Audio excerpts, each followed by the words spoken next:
Nam Mô A Di Đà Phật. Phật thuyết Đại thừa Vô Lượng Thọ Trang Nghiêm Thanh Tịnh Bình Đẳng Giác Kinh, tập 183. Người giảng Lão Hòa Thượng Tịnh Không. Xin mời mở quyển kinh. Khoa hội tờ thứ 25. Kinh văn xem từ hàng thứ 5. Khoa đề là văn danh cụ sanh, ngã nhược thành chánh giác, lập danh vô lượng thọ, chúng sanh văn thử hiệu, cụ lai ngã sát trung. Bắt đầu xem từ bài kệ này.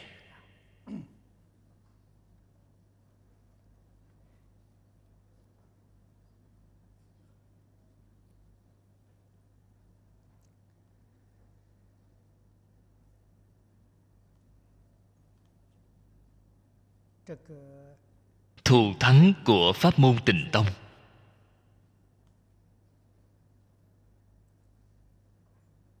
Vượt hơn tất cả các pháp môn khác.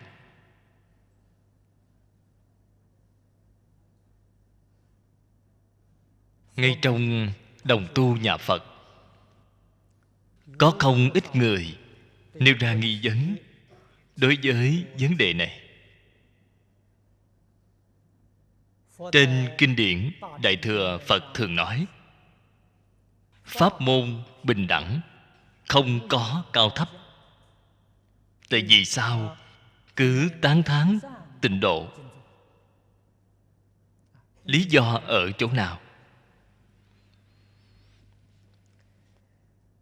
Ngày nay chúng ta giảng đến bài kệ này, không thể không lược nói mấy câu. Cái thù thắng của pháp môn này, thực tế mà nói, chính là nó đơn giản, dễ dàng, ổn định, thành tựu.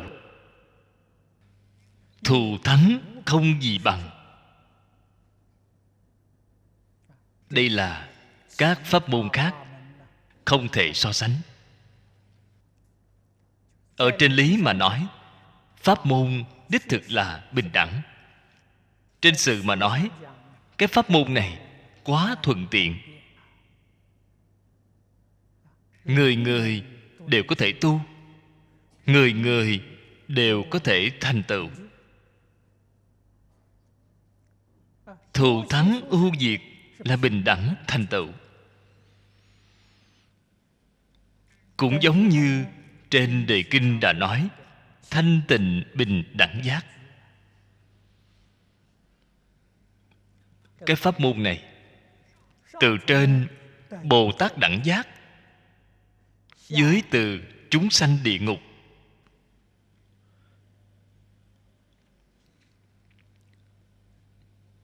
đều có thể thọ trì, đều có thể học tập. Người không phân quý tiện trí ngu. Không như có một số pháp môn khác, đối với thường căn lợi trí, trung hạ căn thì cảm thấy khó khăn. Có một số pháp môn thuận tiện đối với hạ căn,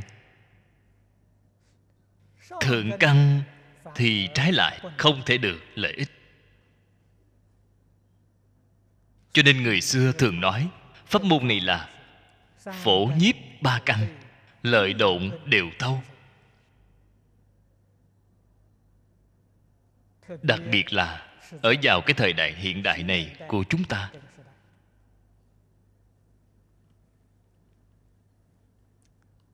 cái thời đại này chân thật, giống như trên Kinh Lăng Nghiêm đã nói, tà sư nói pháp nhiều như các sông Hằng. Chúng ta có thể ở trong cái xã hội này không bị mê hoặc của tà tri tà kiến thì tương đối không dễ dàng rồi.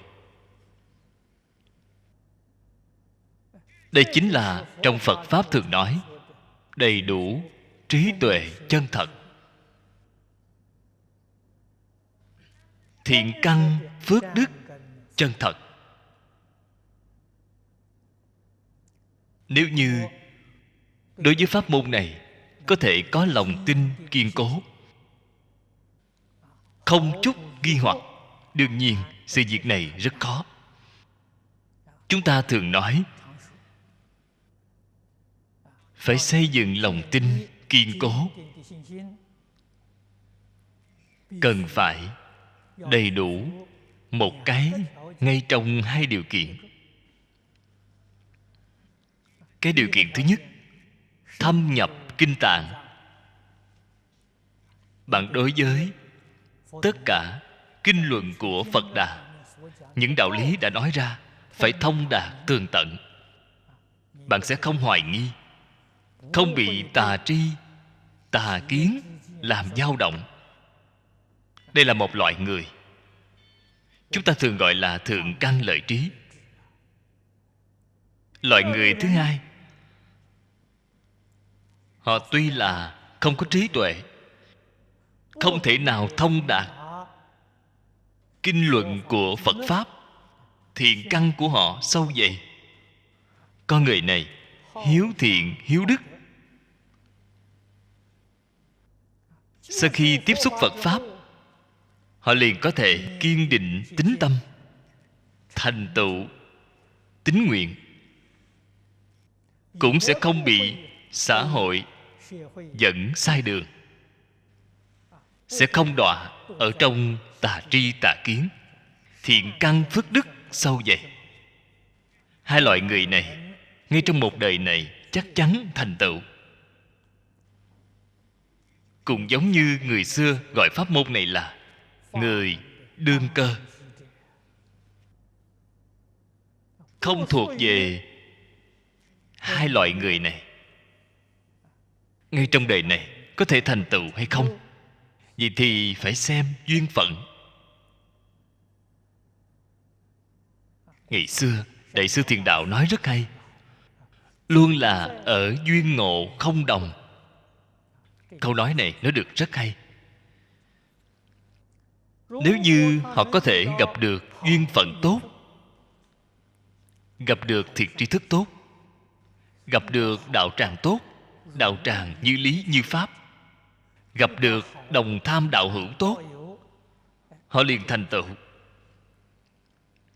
Nếu không thể gặp được, họ cũng tùy theo sống mà trôi đi, cũng chắc chắn là trống qua một đời này. Lão cư sĩ Hoàng Niệm Tổ trong chú giải nói được rất hay. Ông nói: nhược ngã thành chánh giác, lập danh vô lượng thọ, chúng sanh văn thử hiệu, cụ lai ngã sát trung. 4 câu này là trung tâm của đại nguyện, toàn bộ trong mắt của kinh Vô Lượng Thọ, diệu thủ của 10 phương Như Lai độ chúng sanh, bảo thuyền của tất cả chúng sanh, siêu diệt 6 cõi luân hồi. 4 câu nói này họ nhận biết không dễ dàng. Nếu không phải là người tái sanh,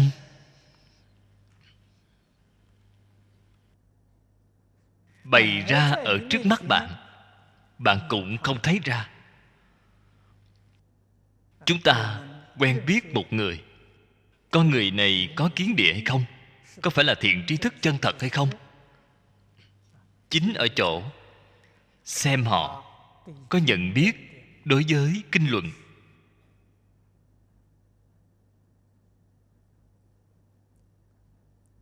Bốn câu này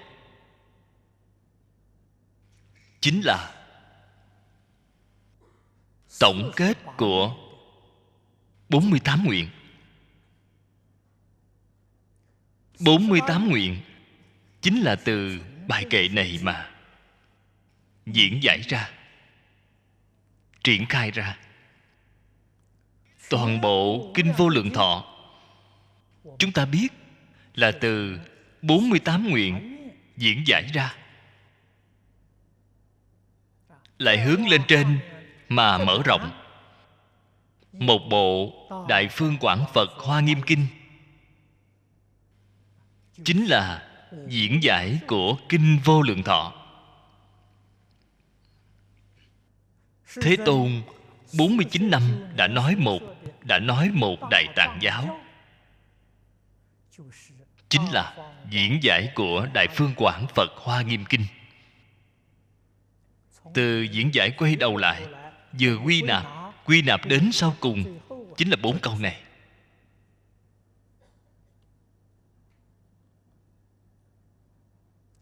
Bốn câu này quan trọng.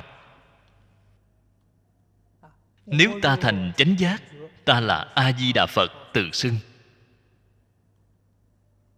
Ngài nói, giả sử Ngài thành được vô thượng chánh đẳng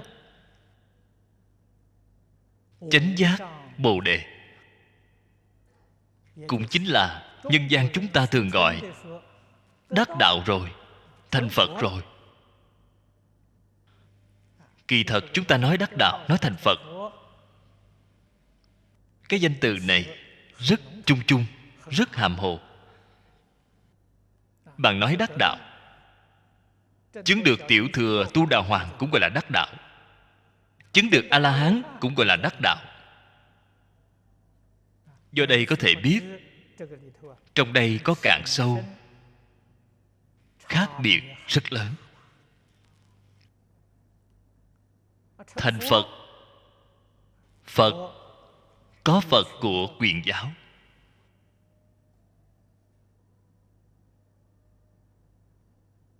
có Phật trong thật giáo.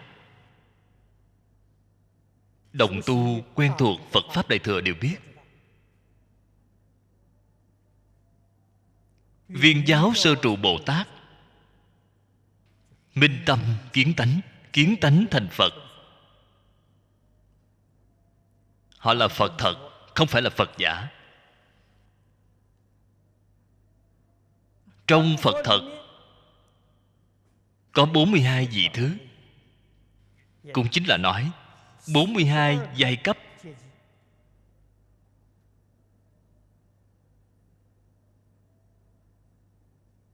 Chỗ này đã nói là một giai cấp tối cao, chúng ta thường gọi là Phật quả cứu cánh viên mãn. A Di Đà Phật chứng đắc rồi, chứng đắc Phật quả cứu cánh. Phật này danh hiệu gọi là gì? Lập danh Vô Lượng Thọ. Vô Lượng Thọ là phiên dịch Hoa ngữ. Phạn văn gọi là A Di Đà. Lập danh A Di Đà, ngày nay chúng ta gọi là A Di Đà Phật. Ý nghĩa của A Di Đà là vô lượng vô biên. Hư không pháp giới, không có pháp nào không bao gồm trong đó. Thích Ca Mâu Ni Phật khi đang giảng Kinh A Di Đà, đem A Di Đà Phật ý nghĩa này vì chúng ta nói ra.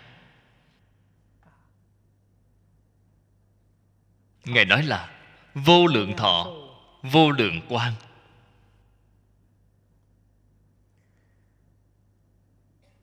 Phật nói ra hai danh hiệu này, chúng ta phải có thể thể hội. Vô lượng quang, quang là quang minh biến chiếu, là nói không gian. Thọ là nói quá khứ, hiện tại, vị lai, là nói thời gian. Hay nói cách khác, vô lượng thọ cùng vô lượng quang, chính là người hiện tại chúng ta gọi là thời gian cùng không gian. Các vị tưởng tượng, có pháp nào ở ngoài thời không không? Không có pháp nào có thể siêu vượt thời không. Thời không bao gồm tất cả pháp. Do đây có thể biết vô lượng thọ, hoặc giả gọi là vô lượng quang, hoặc giả gọi là A Di Đà, chính là tổng danh xưng của tất cả pháp hư không pháp giới, vô lượng vô biên.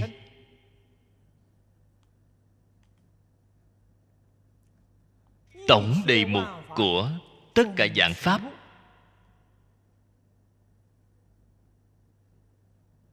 Trung Quốc khoảng năm Càn Long đem thư tịch của Trung Quốc từ xưa đến nay, đem nó trùng tân chỉnh lý, phân loại, biên tập thành một bộ Đại Tòng Thư, đặt cho một cái tên gọi là Tứ Khố Toàn Thư.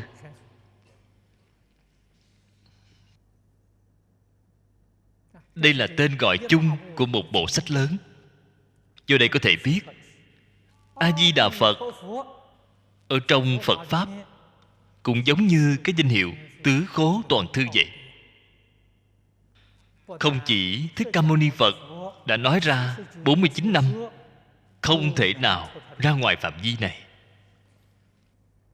10 phương 3 đời, tất cả chư Phật trong Phật Kinh đã nói trần thuyết, sát thuyết. Vô lượng kiếp đến nay, vì sao còn có vô lượng kiếp? Nói ra tổng đề mục của tất cả pháp thì gọi là A Di Đà Phật. Như vậy chúng ta mới hiểu rõ, mới chân thật thể hội. Tại vì sao Đại Đức xưa thường nói danh hiệu công đức không thể nghĩ bàn. Đây mới chỉ là có chút nhận biết. Công đức danh hiệu chân thật không thể nghĩ bàn.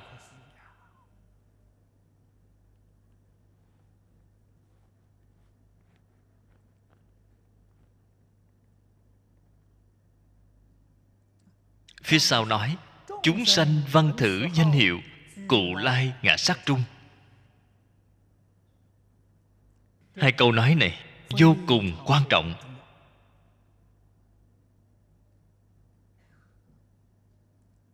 Chúng sanh, chúng ta ngày nay là chúng sanh. Văn thử hiệu, chúng ta chân thật cũng nghe được danh hiệu này, có thể sanh đến thế giới Tây Phương Cực Lạc. Chưa chắc.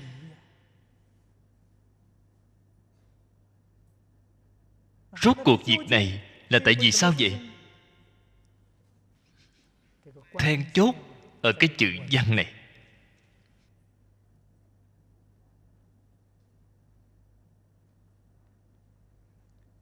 Các vị cần phải nên biết chữ văn này không phải ngày nay chúng ta gọi là nghe được. Thế nhưng cũng tính. Ngay đời này không thể giảng sanh, có lẽ là đời sau, cũng có lẽ là đời sau nữa. Cái danh hiệu này trong A La Gia Thức là một hạt giống.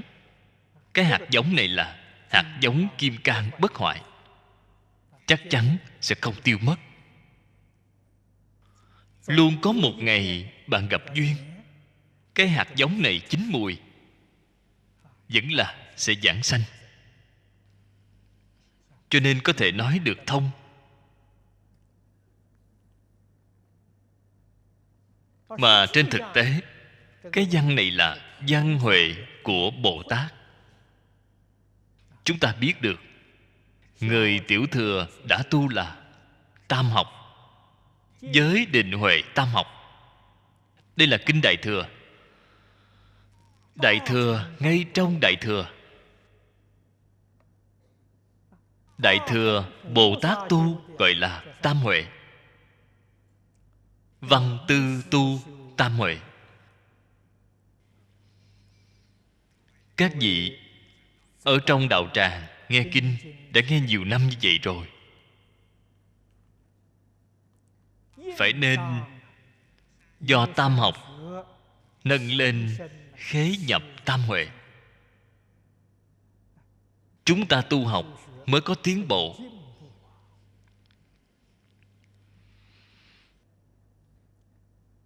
Văn tư tu là ý nghĩa gì?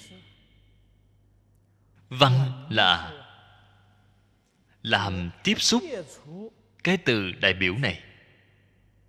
Mắt chúng ta tiếp xúc sắc pháp bên ngoài.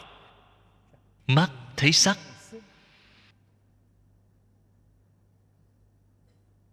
Nó không dùng kiến, nó dùng văn, dùng một chữ này làm đại biểu. Mắt thấy tất cả sắc, tai nghe tất cả tiếng. Văn làm đại biểu tiếp xúc. Mũi ngửi tất cả mùi hương. Lưỡi nếm tất cả vị đạo. Thảy đều dùng một chữ này làm đại biểu. Sáu căn tiếp xúc cảnh giới sáu trần gọi là văn. Văn đại biểu tiếp xúc. Tư là cái ý gì? Tư là đại biểu tường tận. Người thông thường chúng ta, nếu như gặp phải một vấn đề khó, nói với bạn, bạn cố gắng nghĩ tưởng, nghĩ ngợi một chút thì tường tận. Thế nhưng trong tam huệ đại thừa không cho phép bạn nghĩ. Bạn vừa nghĩ chính là bạn rơi vào trong ý thức rồi. Đó chính là phân biệt chấp trước. Vậy thì sai rồi. Không có vọng tưởng phân biệt chấp trước. Vừa tiếp xúc liền tường tận, liền thông đạt. Đây gọi là tư huệ. Tu huệ từ chỗ nào mà nói? Tu huệ từ chắc chắn không mê hoặc. Đối với tất cả các pháp không mê, không tà, không nhiễm. Đây gọi là tu huệ. Đích thực rõ ràng, quyết không có mê tà nhiễm.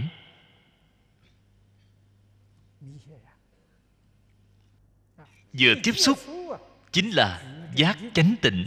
Từ giác chánh tịnh mà nói gọi là tư huệ. Từ ly mê tà nhiễm mà nói thì gọi là tu huệ. Do đây có thể biết văn tư tu là một mà ba, ba mà một, là một sự việc. Chắc chắn không có trước sau. Tuyệt đối không thể nói văn là nghe, sau khi nghe rồi ta lại đi nghiên cứu, sau khi nghiên cứu xong rồi ta lại đi thực hành. Đó không phải là Bồ Tát, đó là phàm phu. Cho nên văn tư tu, ba cái chữ này vạn nhất không nên hiểu sai đi ý nghĩa. Còn với định huệ thì có thứ tự. Đích thực là một cách nhìn của chúng ta. Trước trì giới, sau đó tu định. Do định nó lại khai trí tuệ, nó có thứ tự. Văn tư tu không phải cái ý nghĩa này. Đây là chỗ khác nhau của Đại Tiểu Thừa. Chúng ta cần phải làm cho rõ ràng, phải làm cho tường tận.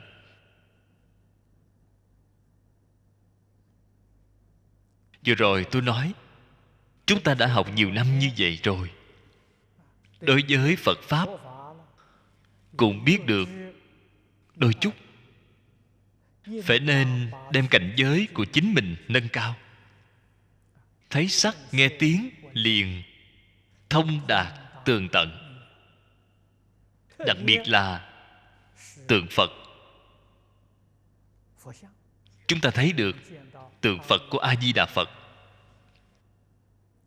thấy được danh hiệu của A Di Đà Phật, hoặc giả là nghe được danh hiệu lập tức liền phải thông đạt tường tận hàm nghĩa trong cái danh hiệu này.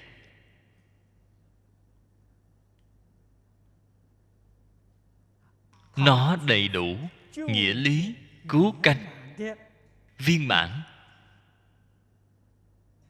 vô lượng thọ, vô lượng quang, vô lượng thanh tịnh, vô lượng trí tuệ, vô lượng trang nghiêm. Tất cả đều là vô lượng của vô lượng.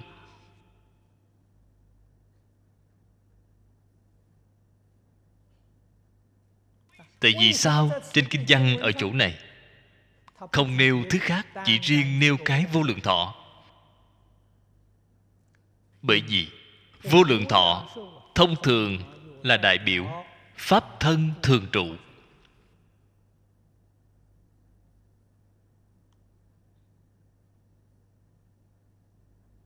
Đồng tu học Phật thường hay đọc thấy trên kinh điển thanh tịnh pháp thân Phật, viên mãn báo thân Phật, thiên bá ức hóa thân Phật. Phật có 3 thân. Trên kinh Hoa Nghiêm nói 10 thân. Thông thường nói 3 thân. 3 thân, 10 thân cũng tốt, đều là lấy pháp thân làm căn bản. Pháp thân là năng hiện, báo thân, ứng hóa thân là năng biến. Nó có cái căn bản. Căn bản là pháp thân. Căn bản là thân thật của chính chúng ta. Nhà Phật tu học không có mục đích gì khác, chính là dạy chúng ta khẳng định, nhận biết thân thật của chính mình. Thiền Tông thường nói, mặt mũi trước khi cha mẹ chưa sanh ra. Nếu bạn hôm nào tìm ra được mặt mũi trước khi cha mẹ chưa sanh ra, vậy thì chúc mừng bạn. Bạn liền thành Phật rồi. Bạn chân thật thành Phật, không phải là giả. Ở trong Pháp môn Đại Thừa nói, bạn chứng được pháp thân. Bổn lai diện mục chính là pháp thân của chính mình. Pháp thân ở chỗ nào? Pháp thân không nơi nào không tồn tại, không lúc nào không tồn tại.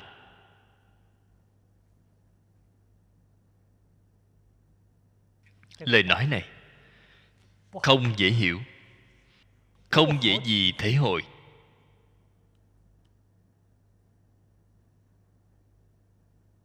Đây là đạo lý rất sâu, rất rộng. Thế nhưng lý có sâu hơn, đều ở ngay trong cuộc sống thường ngày của chúng ta.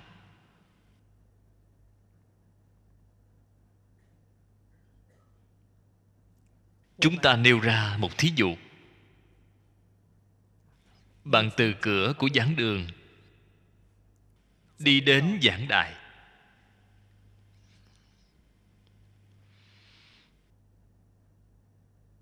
Bạn dùng cái thân gì để đi đến?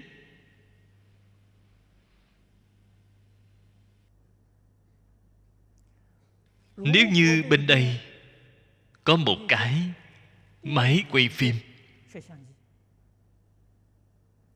bạn từ bên đó đi đến giảng đài, máy ghi hình bên cạnh ghi hình bạn, dùng hình ảnh của phim thì dễ dàng thể hội. Vì sao vậy? Vì phim gốc từng tấm từng tấm.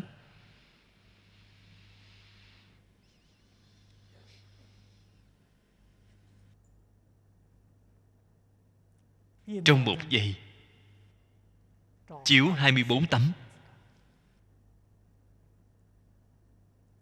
Cái thân này của bạn có động hay không?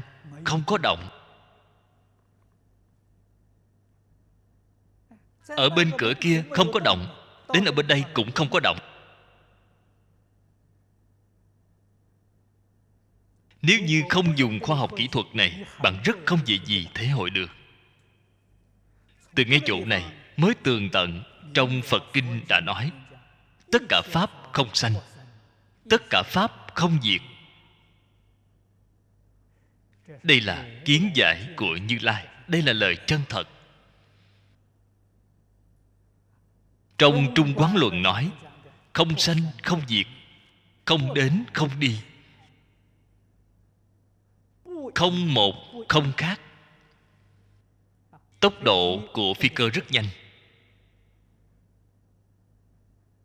Hiện tại phi cơ phản lực 747 vận tốc hơn 1.000 cây số. Chúng ta dùng ống kính tốc độ 1/1000 của giây để chụp phi cơ này không động. Cũng chính là nói tốc độ của chúng ta cùng tốc độ phi hành của nó bằng nhau. Bạn thấy nó chính là không động.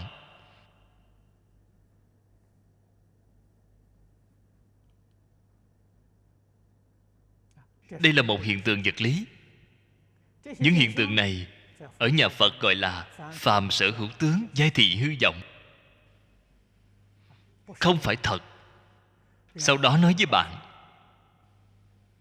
10 pháp giới y chánh trang nghiêm, như mộng huyễn bào ảnh, như lộ diệt như điện, ưng tác như thị quán. Bạn cho rằng đây là thật thì bạn đã thấy sai rồi. Chân thật là thế nào? Chân thật là pháp thân, vĩnh viễn bất biến. Pháp thân là thân thật. Chúng ta từ ngoài cửa đi đến chỗ này, thân của bạn đang đi di động. Di động có phải thân đang di động? Chúng ta cho rằng thân ta đang di động, kỳ thật không phải. Chân tướng là gì? Chân tướng là sát na sanh diệt. Giống như chúng ta chụp hình vậy. Tấm trước qua rồi thì tấm sau hiện lên. Hiện tại chúng ta chụp hình cái tốc độ này 1 giây là 24 tấm. Nếu như có máy chụp hình tốc độ của nó rất cao, 1 giây có thể chụp 10 vạn 8.000 tấm. Vì thì bạn càng rõ ràng, càng dễ dàng thể hội đích thực không có động.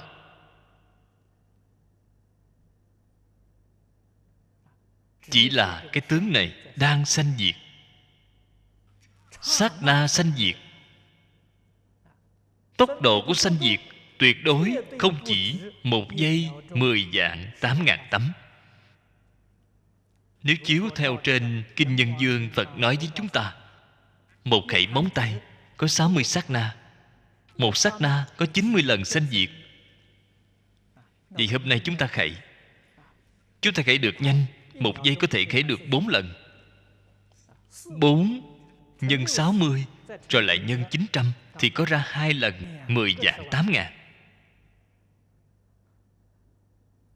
1 giây 2 lần 10 vạn 8.000 sanh diệt.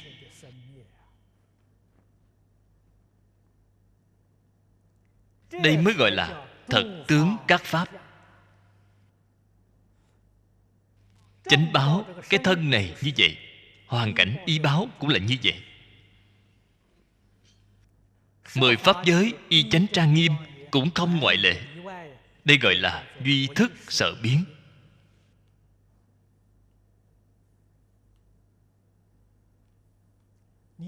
Bạn từ ngay chỗ này thể hội được, bạn mới chân thật nhận thức thực tướng các pháp. Sau khi nhận thức, phải đem nó chứng minh, bạn mới được thọ dụng. Nếu bạn không thể chứng đắc, đó là tri thức của bạn. Tri thức không thể thực tiễn ngay trong cuộc sống, bạn không thể hưởng thụ. Hay nói cách khác, bạn vẫn là không thể trải qua đời sống của chư Phật Bồ Tát. Bạn cần phải đem nó chứng thật, bạn mới có thể được đại tự tại, giống như chư Phật Bồ Tát. Vĩnh viễn lìa khổ được vui. Đây đều là lời thật.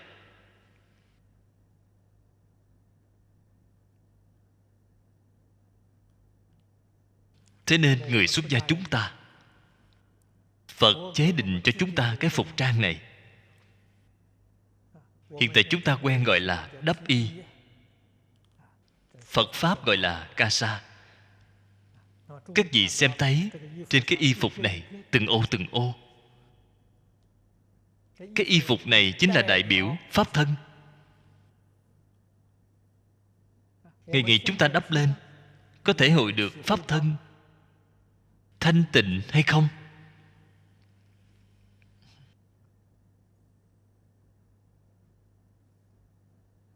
Đời đời truyền nhau. Cái y này gọi là phước điền y, cũng có đạo lý. Đắp lên cái y này có phước. Thế nhưng bạn phải hiểu rõ đạo lý, bạn sẽ chân thật được phước. Không hiểu rõ cái đạo lý này, đắp y này cùng y phục thông thường không có gì khác.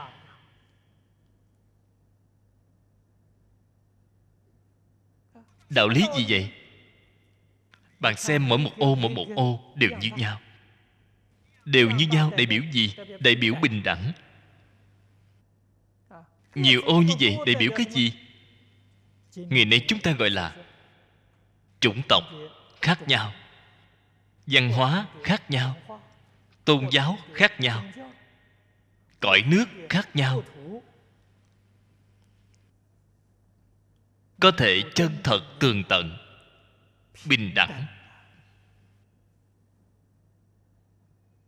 lớn như nhau, không có lớn nhỏ, không có cao thấp. Bạn liền có phước. Bạn có thể cùng tất cả chúng sanh hòa thuận cùng ở chung, bình đẳng đối đãi.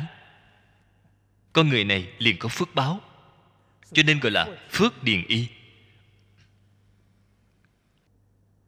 Cái y phục này khoác lên trên người, còn có tôi lớn hơn anh nhỏ hơn tôi, bạn không có phước.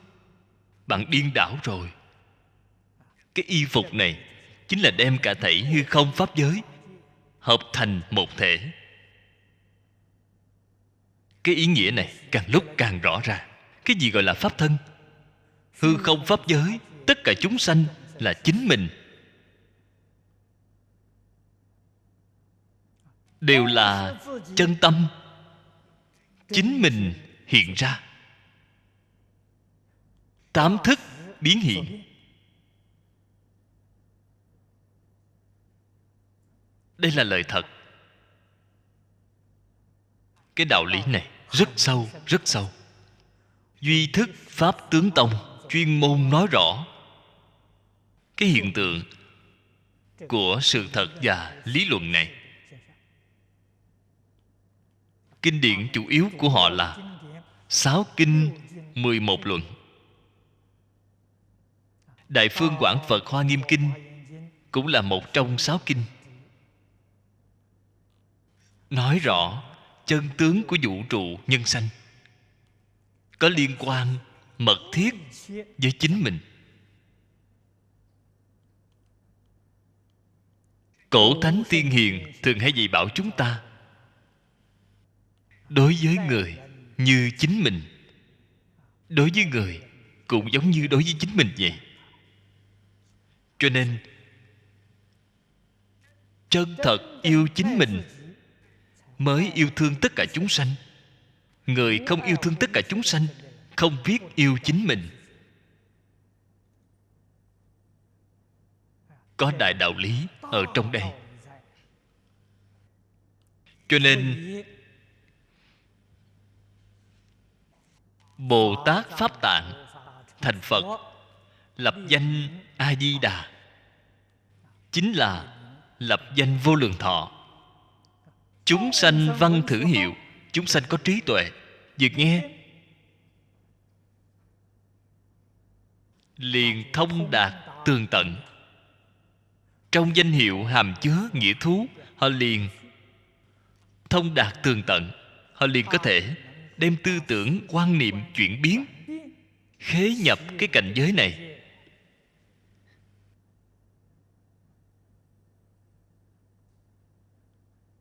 Cái điều kiện này mới có thể giảng sanh thế giới Tây Phương Cực Lạc. Cho nên nói Cụ Lai Ngã Sát Trung.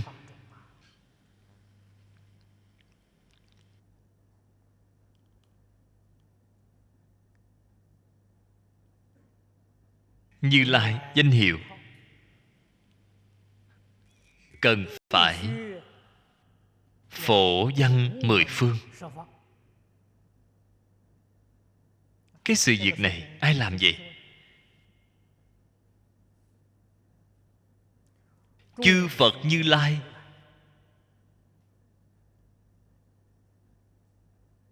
gánh vác sứ mạng tiếp dẫn dạy bảo chúng sanh. Đại sư Thiền Đạo đã nói, Như Lai sở dĩ hưng xuất thế, duy thiết Di Đà bổn nguyện hải.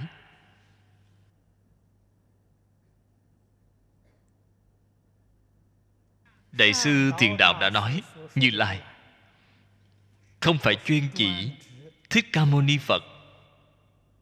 Ngài là rộng chỉ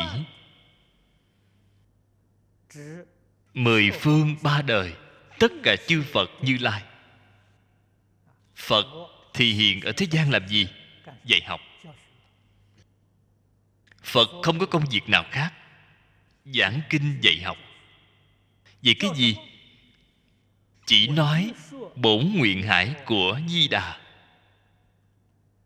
Câu nói này là cái ý nghĩa gì?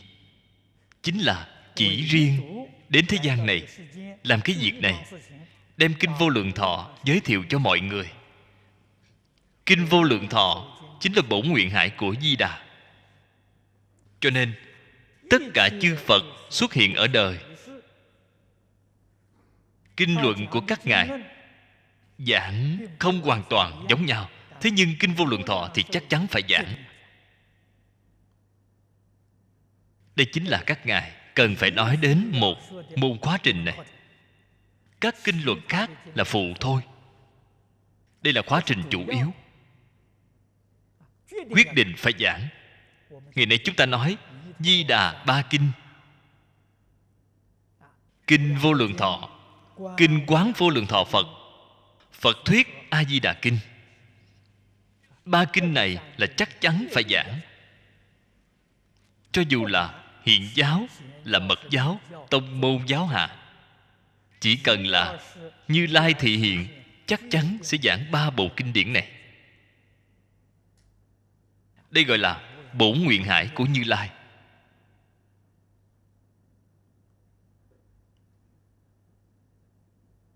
Phật giúp đỡ tất cả chúng sanh ở ngay trong một đời viên mãn thành Phật, chính là cái pháp môn này. Tại vì sao lại nói nhiều pháp môn như vậy? Đó là căn tánh chưa chín mùi. Đây là nhà Phật thường nói, Phật không độ người không có duyên. Câu nói này không nên hiểu lầm ý nghĩa. Cái gì gọi là vô duyên? Vô duyên là căn tánh chưa chín mùi. Bạn khuyên bảo họ, giảng dạy với họ, họ không thể hoàn toàn tiếp nhận. Đây gọi là vô duyên. Tuy không thể tiếp nhận cũng giảng. Cùng có duyên với bạn, không có duyên thì kết duyên với bạn. Ngay đời này không thể thành tựu thì đời sau, đời sau vẫn không thể thành tựu thì đời sau nữa. Phật độ hóa chúng sanh rất có lòng nhẫn nại, đời đời kiếp kiếp quyết không bỏ bạn. Phật thị môn trung, bất xả nhất nhân. Đạo lý chính ngay chỗ này. Không giống như chúng ta không có lòng nhẫn nại. Các ngài rất có lòng nhẫn nại. Lòng nhẫn nại của các ngài là không có bờ mé. Cho nên người không có duyên thì kết duyên với bạn. Duyên chưa chín mùi, giúp cho bạn chín mùi. Đã chín mùi rồi, liền giúp bạn ngay trong đời này chắc chắn được sanh tịnh độ.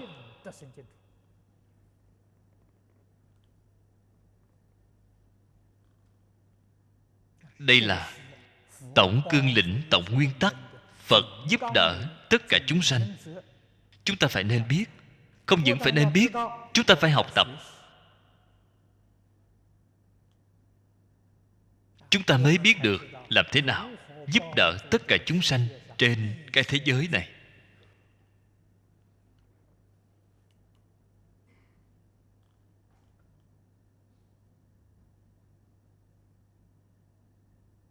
Phương pháp chúng ta ngày nay dùng. Bước thứ nhất, vì tất cả chúng sanh giới thiệu Phật Pháp, nhận thức Phật giáo. Đây là bước thứ nhất.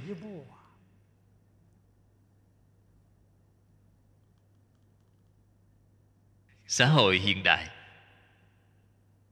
người hiểu lầm đối với Phật giáo rất nhiều. Hiểu lầm như thế nào? Phật giáo là tôn giáo. Đây là một hiểu lầm rất lớn. Bạn nói Phật giáo không phải là tôn giáo, người ta ngược lại trách móc chúng ta, nói chúng ta vô tri. Vì sao Phật giáo không phải là tôn giáo? Toàn thế giới đều thừa nhận nó là tôn giáo. Vì sao ông có thể nói nó không phải là tôn giáo?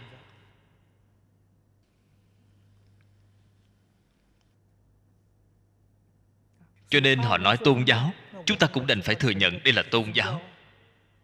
Thế nhưng chính mình phải nên biết, Phật giáo đích thực không phải là tôn giáo. Đây là việc mà họ không biết được. Phật giáo là gì? Phật giáo là giáo dục xã hội đa nguyên văn hóa. Dùng lời hiện đại mà nói, giáo dục xã hội đa nguyên văn hóa, nó không phải là tôn giáo. Cho nên chúng ta phải đặc biệt giảng giải cho họ, giới thiệu rõ ràng, để mọi người có nhận biết chính xác. Không chỉ muốn họ nhận biết Phật giáo, hơn nữa còn phải nhận biết tôn giáo. Thế gian có rất nhiều tôn giáo. Ở Singapore, cái khu vực này,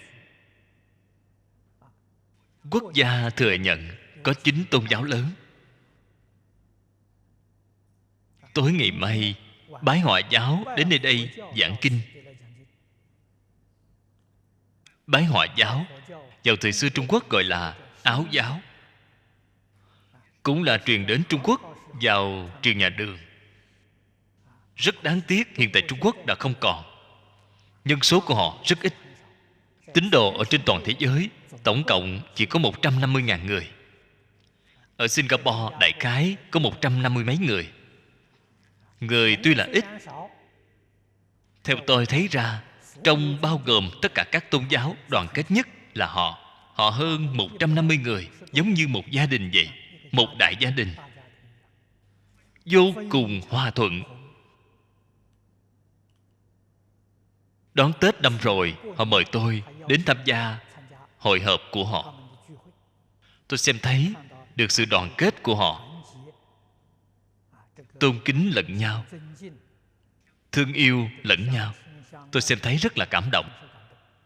Việc này trong các tôn giáo khác chúng ta rất ít có thể xem thấy được.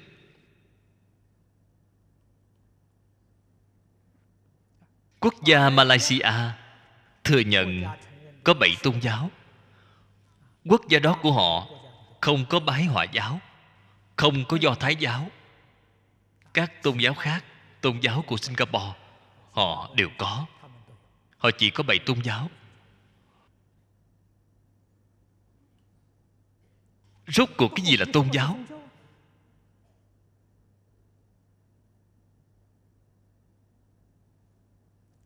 Ngày trước Hứa Triết ở nơi đây nói rất hay. Tôn giáo chính là yêu thương, yêu thương chính là tôn giáo. Lời của bà giải thích được rất có đạo lý. Thế nhưng cần phải thuyết minh rõ ràng hơn.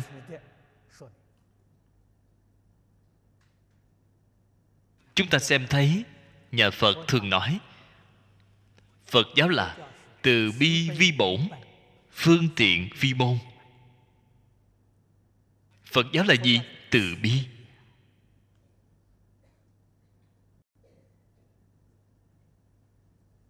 Hàng xóm lân cận của Singapore chúng ta, Malaysia, Indo đều là quốc gia Hồi giáo. Người tín ngưỡng Hồi giáo rất nhiều. Kinh Koran của Hồi giáo tôi cũng thường đọc. Câu thứ nhất của mỗi đoạn kinh văn: Allah đích thực là nhân từ. Cho nên căn bản của họ là nhân từ. Căn bản của Phật giáo là từ bi. Lại xem qua các tôn giáo khác như Tân Cựu Ước Toàn Thư, Thượng Đế ái thế nhân, Thần ái thế nhân. Chúng ta tổng hợp tất cả các tôn giáo đề ra 4 chữ: nhân từ bác ái. Nhân từ bác ái chính là tôn giáo.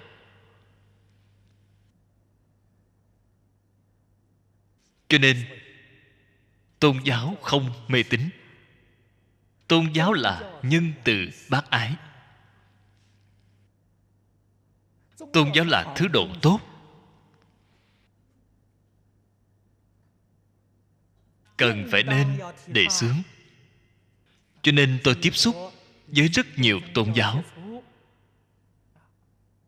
Tôi khuyên bảo họ nhất định phải khởi xướng giáo dục tôn giáo. Giáo dục tôn giáo là gì? Giáo dục yêu thương, giáo dục nhân từ bác ái. Mục đích của giáo dục ở chỗ nào?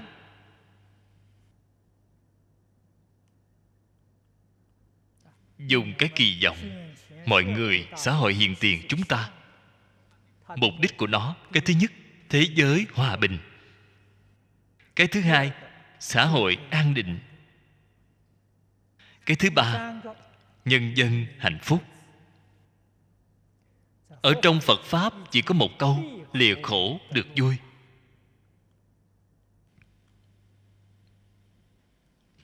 Do đây có thể biết căn bản của tất cả tôn giáo đều như nhau. Nhân từ bác ái. Mục đích của tất cả tôn giáo giống nhau, đều là cầu thế giới hòa bình, xã hội an định, nhân dân lìa khổ được vui.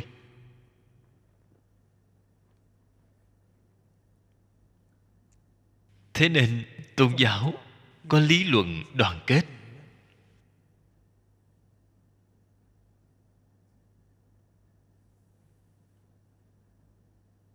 Đương nhiên có phương pháp đoàn kết. Chính tôn giáo Singapore hợp tác như thế này: hòa thuận cùng sống, đối đãi bình đẳng. Đây là một việc tốt. Chúng ta nhất định phải đem cái việc tốt này thúc đẩy đến toàn thế giới, giới thiệu đến mỗi quốc gia, làm ra tấm gương tốt, kiểu dáng tốt cho mọi người. Nhà Phật gọi là thế giới cực lạc. Mạc Tư Lâm gọi là thiên quốc. Thiên Chúa giáo, Kitô giáo gọi là thiên đường. Các tôn giáo khác đều gọi là thiên quốc, thiên đường.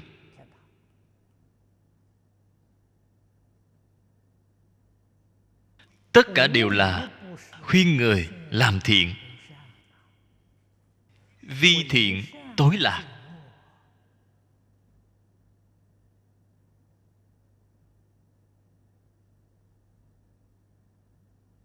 Nhà Phật càng là như vậy. Thập thiện nghiệp đạo là căn bản giáo học của nhà Phật. Hiện tại chúng ta đang học tập bộ kinh điển này.